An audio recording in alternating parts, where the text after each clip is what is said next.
Praise the Lord. இயேசு தன்னுடைய சிலுவை மரணத்தை எதோடு ஒப்பிடுகிறார் என்பதை பார்க்கலாம். யோவான் 3:14 மற்றும் 15 வசனத்தில் இயேசு இவ்வாறு கூறுகிறார். சர்ப்பமானது மோசையினால் வனாந்தரத்தில் உயர்த்தப்பட்டது போல மனுஷகுமாரும் தன்னை விசுவாசிக்கிறவன் எவனோ அவன் கெட்டுப்போகாமல் நித்திய ஜீவன் அடையும்படி உயர்த்தப்பட வேண்டும்.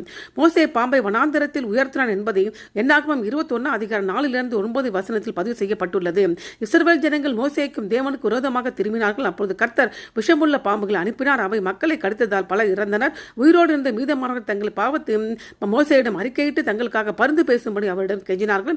மோசே தேவனை நோக்கி ஜெபித்த போது கர்த்தர் இவ்வாறு செய்யும்படியாக அறிவிக்கிறார். நீ ஒரு கொல்லுவாய் சர்ப்பத்தின் உருவத்தை செய்து அதை ஒரு கம்பத்தின் மேல் தூக்கி வை, கடிப்பட்டவன் எவனோ அவன் அதை நோக்கி பார்த்தால் பிழைப்பான் என்றார்.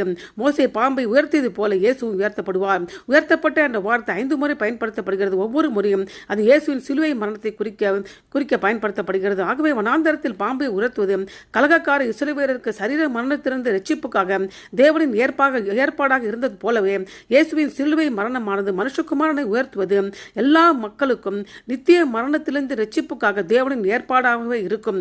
இதனால் அவரை விசுவாசிக்கிற ஒவ்வொருவரும் இயேசுவில் நித்திய ஜீவனை அடையலாம். விஷ பாம்புக கடிப்பட்ட இஸ்ரவேலர் தேவனின் ஏற்பாட்டை நம்ப வேண்டியிருந்தது. மேலும் அவர்கள் உயிருடன் இருப்பதற்கு பாம்பை நோக்கி பார்க்க வேண்டியிருந்தது. இப்பொழுது தேவன் தம்முடைய குமாரனை மரணத்தின் மூலம் எல்லா மக்களுக்கும் பாவத்தின் விளைவில் இருந்து ரட்சிப்பை வழங்கியுள்ளார். இயேசுவின் தங்கள் விசுவாசத்தை வைப்பவர்களும் நித்திய ஜீவனை பெறுவார்கள்.